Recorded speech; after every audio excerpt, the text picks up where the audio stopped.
What's going on, YouTube? This is Darklight here, coming at you with another Q&A video, the 20th Q&A video, in fact. I've been doing Q&A videos for 20 solid weeks.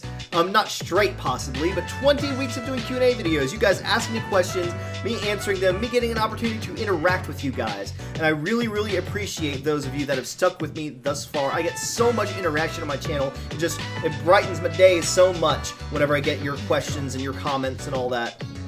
So I really, really appreciate all the support that you guys give. A lot of channels that are a lot bigger than me don't get the amount of interactivity that I get. I'm so fortunate to have you guys. You guys are so awesome. I can't even begin to tell you.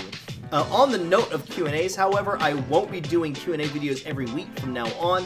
I'll be doing them every other week instead, because what I want to do is bring in non-horror Let's Plays into my planned Let's Play list. So I'm actually going to be alternating a horror Let's Play and a non-horror Let's Play, and then doing another horror and then another non-horror throughout my schedule. So, like, Monday was Resident Evil 7 VR, Wednesday was Hyper Light Drifter, today's Q&A Friday, so that doesn't count, and then Saturday is going to be Resident Evil 7 VR again, so I'm just going to alternate like that.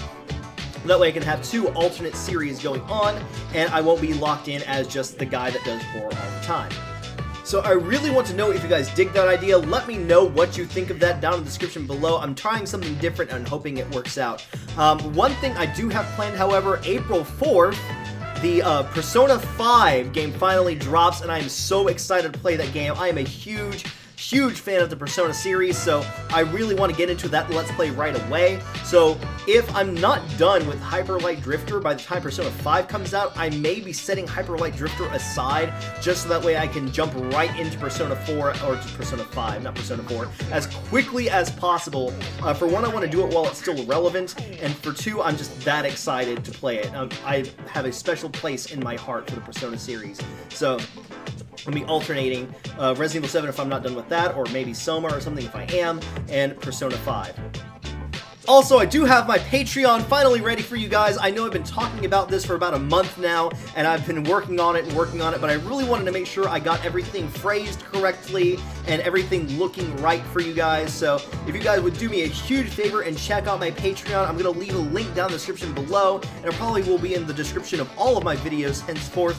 And if you guys can find it in your hearts to support my channel, I love doing this for you guys. You guys have absolutely no idea how much making YouTube videos for you and YouTube in general has meant to my life personally. However, making YouTube videos is not a cheap thing to do, all of the costs of which up to this point has been coming straight out of my pocket. There's a lot of expenses that go into it, you know, equipment, new games for you guys to watch, consoles to play those games on, lighting equipment, storage space, microphones, cameras. It's all these things are a cost, and I would really like to be able to bring more and better content to you guys, and you guys can totally make that happen through the use of my Patreon account. Even pledging $1 a month, guys, could go so far in helping me fulfill my dream. You could be helping me get new equipment for my Let's Plays so I can get videos that look better, that sound better, there's better lighting for my face piece.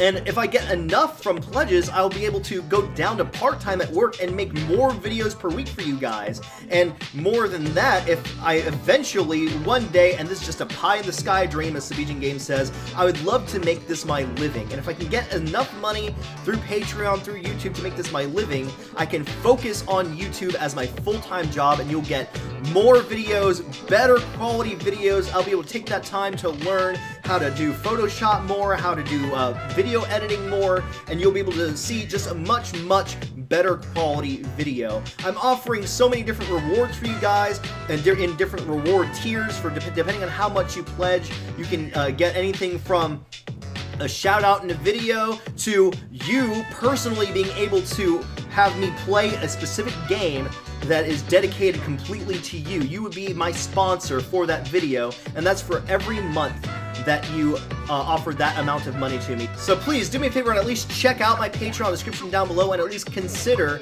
making a pledge to me every month. It would really help me out, it would help this channel out, and help me to bring more and better entertainment to you guys, and hopefully I'll be able to do something in return for you for your donation, depending on the different reward tiers that you fall under. So thank you guys very much for your support in that. Alright, I don't think I have much else to catch you guys up on this week, but you guys aren't here for that.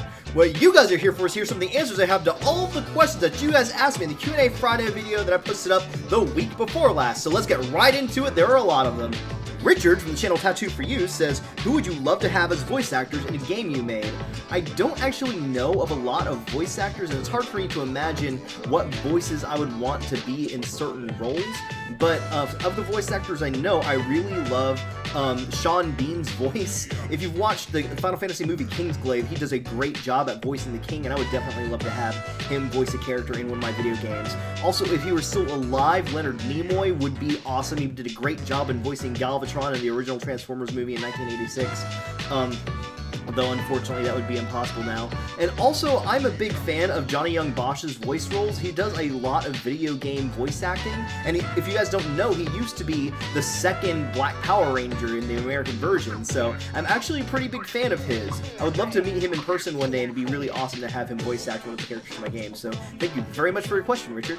Oversoul over at Oversoul Gaming, I know I've mentioned him a couple of times. If you guys have not checked him out, please do so. He is a great Let's Player and a really, really good friend. He's actually been helping me a lot with the technical aspects of my channel, giving me a lot of great advice, so his help has been invaluable to my channel, so check him out if you can. I'm going to leave a link to his channel down in the description below. He asks, what are some of your favorite Let's Plays or continuous series by people you follow? It can be an episodic Let's Play or one episode, doesn't matter. I'm going to go ahead and start with you. I definitely love Silvio on your channel. It's definitely the favorite Let's Play that I've ever seen on your channel. It's a game that I have never, heard of before I actually started watching it on your channel, and it's a very creepy game, but it's very different from a lot of the other horror games that I've played or I've seen before. I love the EVP thing. EVP has always creeped me out a lot, so I really love it in horror movies and games in a masochistic kind of way because I'm phasmophobic and necrophobic. So because it creeps me out, I really like it for some reason. For that same reason, I love that movie White Noise, and it kind of really reminds me of that, especially because I think real EVPs were used in both Silvio and the movie White Noise. So, Silvio is definitely really interesting. I really enjoy watching you play that one. I have watched a few different Let's Plays on your channel, but I think that's the one I definitely look forward to every single week. If you guys have not checked out his Let's Play of Silvio, I highly, highly recommend you do so. It's he's on the 10th episode, but his episodes aren't that long. So definitely, I would recommend you guys start from the first one on that one. Of the other channels that I follow, from Sabijan Games, I really definitely love his Binding of Isaac series, for one, and he does that content every single day, and I really look forward to it. He's got especially when he does a great run. I can use my words today, I promise. Especially when he does a great run and gets really powerful, it's a special treat. But I just love watching him play it. I love his commentary, and I also am particularly fond of his Legend of Zelda: Ocarina of Time series. I really love whenever he comes out with a new episode of that. Because Ocarina of Time is definitely one of my favorite Legend of Zelda games. As far as Forsen, my favorite Let's Play I've ever seen Forsen play is definitely The Survey. That one, it was only like 2 or 3 parts or something like that, but it's definitely a really creepy game, and he got legitimately freaked out. He plays a lot of horror games, and sometimes it takes a lot to shake Forsen.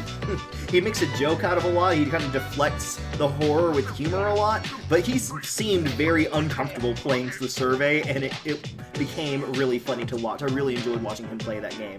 For Alonzo the Gamer, I definitely was hugely fond of his Legend of Zelda Wind Waker series. I cannot wait until you pop open another Legend of Zelda game. I think that'd be a lot of fun to watch you play that. It was one of the big Let's Plays that really got me into your channel. I mean, I started watching some Let's Plays before that, little bits and pieces here of other series, but I really, really started enjoying your Wind Waker series, and that really pulled me into your channel. So it's definitely my favorite Let's Play I've seen on your channel so far. From Scottish Geek, what is that game called? Observer. You did like a 1 episode of Observer because you got early access to it. That game looks awesome, and it was a special treat to watch you play that game. I cannot wait to get that game myself. I believe it was made by the same people that did Layers of Fear, so I'm looking forward to playing that game. It looks awesome. From Cudabox, he doesn't have a lot of series that I've watched so far. I just recently started paying attention to his channel, maybe a week or 2 ago. I really, really love his content, though, and he does great commentary. He's definitely has a lot of room to grow, but he's definitely already starting in a really good place because his commentary and his video quality is really good. So far, I think the favorite that I've seen on his channel is I watched one of his episodes of Inside, and that was really quite good. And Inside's just an amazing and beautiful game. It's a visually stunning game, and has a great soundtrack and everything. So it was fun to watch him play through that, and it really pulled me in and want to play that game myself. So I'm looking forward to what else you have in store on your channel. So please keep me updated, and I'll definitely be watching your videos as they come out. I believe that's all the Let's Players I regularly follow, so thank you very much for your question, Oversoul. Sabijan over at Sabijan Games says, nice shirt, thank you very much. I'm actually considering buying one of your Not a Buddy shirts. If you guys have not seen his Legend of Zelda Ocarina of Time Let's Play, it is absolutely hilarious, and the Not a Buddy shirt is a reference to something that happened in one of his episodes. It was really, really funny. So I'm definitely considering getting that, and let me know if you are ever going to make one of your It Is What It Is shirts, because I will totally buy that from you, for sure. And again, if any of you guys that I follow are going to make shirts for your channel, let me know. I would love to have a collection of shirts from you guys. So I will definitely buy one from you. He says, I personally love your Q&As, and since I'm not able to watch a whole lot of LP content since I'm always recording or editing, it's nice to sit down with you and hear your thoughts on certain subjects. With that being said, if you're happy you're recording a Q&A every month, I say go for it. A happy medium would also be bi-monthly, which I think would easily be able to serve the same purpose as doing now. I totally agree. As I mentioned before, I'm definitely going to be doing this bi-weekly, I think. I think a month would be too long. I think bi-weekly is good, because a lot of people have said that they really like my Q&As and they want me to see them more often, and I think that bi-weekly would I'd still have plenty of questions to answer, and I'd build up enough news from what's been going on the last couple weeks to fill you guys in on what's been going on. So, and I think that even just having the one extra episode every 2 weeks would really help serve the purpose of being able to have 2 Let's Plays going on at the same time, because basically I'll just be alternating horror Let's Play, non-horror Let's Play, etc., and just having a Q&A Friday every Friday into the rotation. So, so thank you very much for your input. He says, I'm looking forward to your birthday drinking game. I am looking forward to doing that as well. I hope it turns out well, really hoping, because really I have to do that in one take, because if I have to do multiple takes, then basically I'm just going to be sloshed, and I'm not going to be able to do another one. So it could be really good or really bad. I'm also planning an April Fool's special that I've mentioned to a couple of you guys, so stay tuned for that. I think you're going to really enjoy it. It's actually not video game related, but I think it's fitting for April Fool's, so stay tuned for that. He says, my questions this time around, what is your favorite video game console and why? I actually had to think about this one pretty hard over the last couple weeks, because I love a lot of games from a lot of different consoles, but I think the answer to that is going to be definitely the PlayStation 1. And the reason behind that is a lot of the games that I love came from the PlayStation 1 era. It was like the golden age of RPGs. RPGs that still to this day are some of my favorite games ever, that I've beaten multiple times. Final Fantasy VII and Tactics. It was the golden age of Squaresoft, so you had some of the great Squaresoft games, well, besides Final Fantasy, like Saga Frontier and Parasite Eve and Threads of Fate. All those were great games, and you had Lunar Silver Star Story Complete, which is still my favorite game of all time. Lunar 2 Eternal Blue, which is also a wonderful RPG. You just had so many great PS1 games. I think there are more games on the PS1 that I absolutely love than any other console. So, it's a classic. I definitely think that that's my answer. That's going to be my favorite console of all time. So thank you very much for your question. Freak from the channel Frost and Fist says, awesome video as ever, my man. Thank you very much for still watching, man. Okay, question. Was there ever a game that had you so frustrated that you either did or felt like throwing a controller or mouse and keyboard through a window, and what was that game? There has been a few games that have done that for me, but I think the game that has made me rage the most, that really, literally made me want to throw my controller through the TV, was Catherine.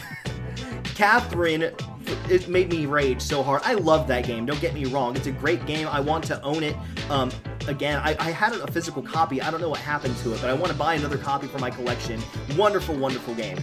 However, that being said, even though it's a great game with a really intriguing story and characters and everything and plot, it was really freaking difficult. I mean, I cannot tell you how much trouble I had getting through that game, especially because when I played it, of course I was trying to get all the trophies, so I wanted to get a gold medal in all the stages, so if I messed up just a little bit, I had to go back.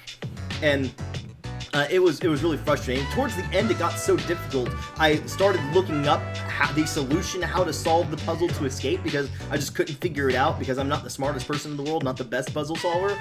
And even looking on the screen, seeing exactly what I'm supposed to do, it still took me forever to actually do it. It's just such a difficult game. And the frustration of like being in those boss encounters and trying to climb up while this boss is climbing up as well, trying to stab you with a fork or scissors or something. It's just, that game was so infuriating.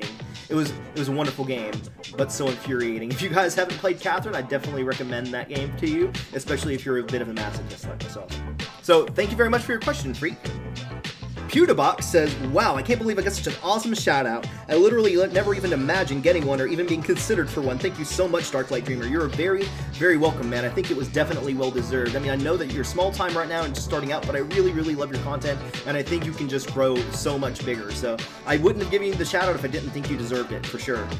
He said, had a look at some of your videos and loved the Let's Plays, especially Outlast. You've got a sub, dude. Thank you very, very much, man. I really, really appreciate the support. I really hope that you enjoy what's coming up on my channel. I'm definitely looking forward to what you have coming up on your channel. And once again, I'm going to reiterate this. You should definitely do the Home Sweet Home demo. Just saying. Suggestion. Totally, please do it. I'll even leave a link down in the description below so you can click on it and check it out for yourself and download it and play it. I'd love to see you play that one. James says, I have 2 questions for next time. Do you still give out free hugs? Yes, I do. I actually love giving hugs. I'm a big hugger, and I'm a pretty cuddly guy, so if you ever want a hug from me, male, female, doesn't matter, I will totally give you a hug. So don't ever worry, I have an endless supply. His second question is, he says, I definitely enjoy giving hugs myself, so I get where you're coming from. Awesome. And also, do you find it hard keeping to your schedule? I definitely do have problems keeping my schedule sometimes. As I've mentioned before, I have a very small recording window. I can't just record anytime I want to. I have to wait until my day's off, and I have to wait until everybody's asleep, basically, to record. And as you see right now, it's daytime, and it was nighttime a minute ago because I actually ran out of recording time before, and I had to find another spot to record this Q&A in. So, to answer your question, yes, I definitely find it hard to keep to my schedule sometimes, but I definitely try my absolute best to keep every video on schedule.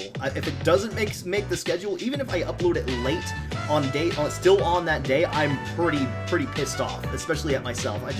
It's unprofessional of me to not have it up at the same time on the given days, and it feels like I'm not keeping a promise to you guys if it's not up on the given day. So it is difficult, but I try to manage it as best as I can. If in the future it ever comes up that I am not able to keep to my schedule, I hope that you guys are okay with it, because I am truly trying my best.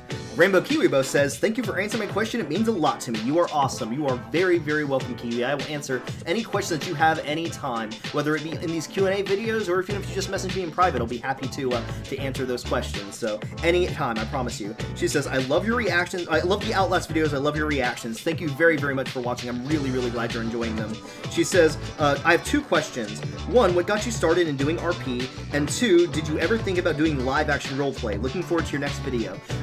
What first got me into role-playing was a long time ago when I was about 12 years old. I'm 30 now, almost 31, so that was a long time ago. I was in middle school at the time. I would hang out on the weekends with my brother and his friends, and they were all like 4 or 5 years older than me at this comic shop. That was like our regular weekly hangout place.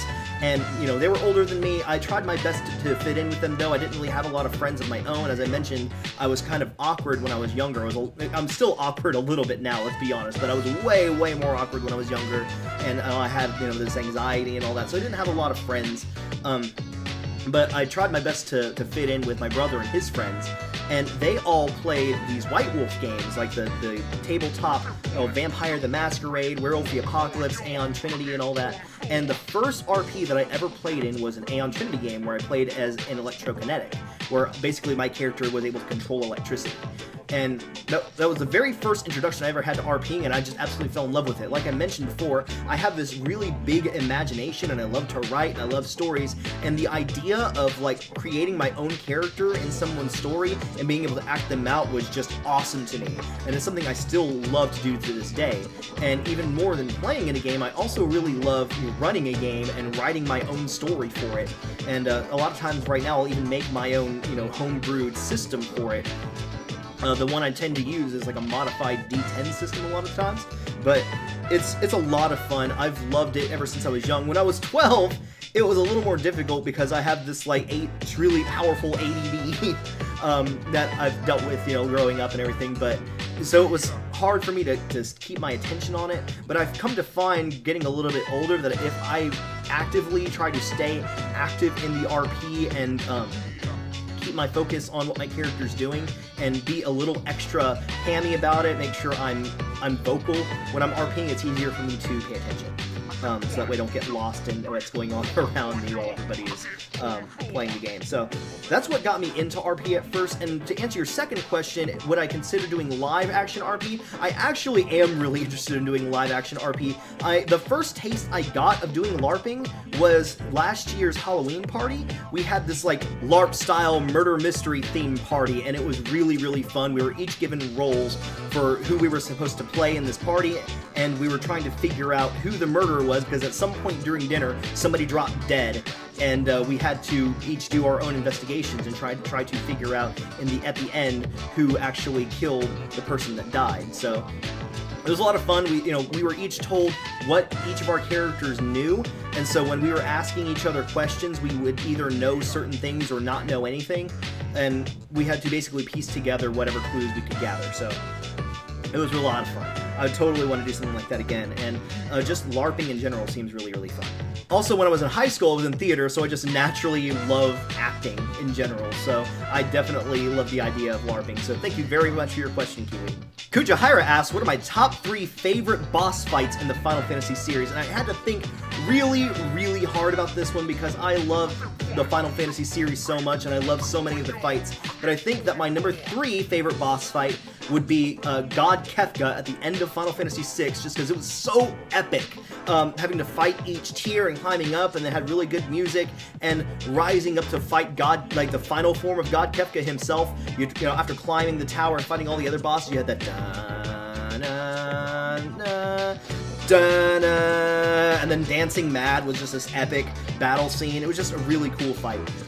Also, for my number 2, Zeramis from Final Fantasy IV, that fight just always gave me all the feels. It was such an epic fight, and I just remember I have such fond memories of beating that fight when I was young. So it's definitely a very classic Final Fantasy fight, and it's definitely my number 2 favorite boss fight in Final Fantasy. I think my favorite boss fight in all of the Final Fantasy series, however, is in Final Fantasy XIV in the Heavensward expansion when you fight King Thornton and the Knights 12. It is a direct reference to Knights of the Round, and you actually have to go through them using Ultimate End on you, and it looks like you being in the middle of Ultimate End with these, new graphics. In Final Fantasy VII, when you used Knights of the Round, obviously it was PS1 graphics, but this was so epic being in the Ultimate End, and at the very end, all the knights surrounding you, and King Thornton, aka like King Arthur, used his version of Excalibur and like broke reality, slashing down on you. It's so epic. I remember like being so excited whenever I was able to fight that for the first time. I had no idea that they were going to reference Knights of the Round at all in Final Fantasy XIV Heavensward. So it was just an awesome surprise. Anyway, so I think those would definitely be my top 3 favorite boss fights in the Final Fantasy series of all time. So thank you very much for your question, Kuja. Wolf Brother Mythos from the channel Frost and Fist says, another fantastic episode, my brother. Thank you very much, man. I really, really appreciate it. He says, I think the update in chat should stick around more than monthly. It's really good bonding time for people to get to know you. Yeah, I definitely am going to stick with the twice a month thing every 2 weeks. I think that's going to work out better. He says, much love, my brother, Wolf Brother Mythos. Also, before I forget, guys, he did, in fact, answer questions about this medal. I was asked a couple weeks ago what was up with the medal, and I said that it wasn't my medal, actually. It belonged to Wolf Brother Mythos' wife, Lily Nightfall. and I said that I would ask him to talk about this medal in his Wolf Brother Wednesday video. So if you guys don't follow Wolf Brother Mythos and haven't seen that, I'll leave a link down in the description below, and you'll be able to get your answer there. His Wolf Brother Wednesday question of the week for last week, and go ahead and answer it this week, was, what is the white whale of your hobby? What is the one thing that you've always wanted for your hobby but have never been able to obtain? And for that, again, I'm going to translate it into gaming, since I do run a gaming channel. I think that the one thing that I've always wanted but have never been able to get for my gaming hobby is the Ni no Kuni Collector's Edition. It came with the grimoire from the game, and I wanted it so bad. As you guys know, I love magic and I love mages of all sorts, and I love Studio Ghibli, and Ni no Kuni is an RPG made by Studio Ghibli, and it was so good. It was so good, and I wanted the Ni no Kuni Collector's Edition so bad. I looked for it everywhere. By the time they announced it, I looked for it like the next day, and they were already sold out. It was sold out immediately, and I could not find it anywhere for less than like $400. It was ridiculous. I still wish so much that I had at least the grimoire from the Ni no Kuni Collector's Edition, the magic book. In the game, you can open up your menu and open up the grimoire, and like as you go through the game, like more pages are added to it and stuff like that. As you find out the lore about certain things, it kind of like writes in itself. So eventually, the whole grimoire is unlocked if you've unlocked everything. And that exact translation of the grimoire is in book form that you can hold in your hands. The exact grimoire from the game with all the magical symbols and stuff, like all the spells, and just always wanted one. Still want one to this day. Alright, I think that's all the questions that you guys had for me this week. If you guys have any more questions, please do not hesitate to drop those questions down in the comment section below, and I'll get to answering those questions in the next Q&A Friday video. Thank you guys so much for watching. I really appreciate it. Not just this video, every video that you guys watch, and leave those comments down below on, and communicate with me on, interact with me. I really and truly appreciate you guys. You guys do so much for me. Thank you guys so much, and I hope that you'll continue to support this channel. And if you guys can find it in your hearts to, just check out my Patreon and even consider pledging $1 or $2 a month to me, then I would really appreciate it. It would really help out my channel. I want to be able to bring out the best quality product as frequently as I possibly can for you guys, and I hope you guys enjoyed this video. If you did, please do me a huge favor, hit that thumbs up button down below. It really and truly means a lot more to me, you guys know. Do me a favor, drop some comments too, even if not questions. I love hearing from you guys. I just love chatting with you guys. It really and truly makes my day, and if you haven't hit the subscribe button yet, you guys know that I would love to have you guys as a member of the Darklight family, and we'll continue this YouTube journey together again very soon. Until then, may your dreams light your darkest hour, and I'll see you next time.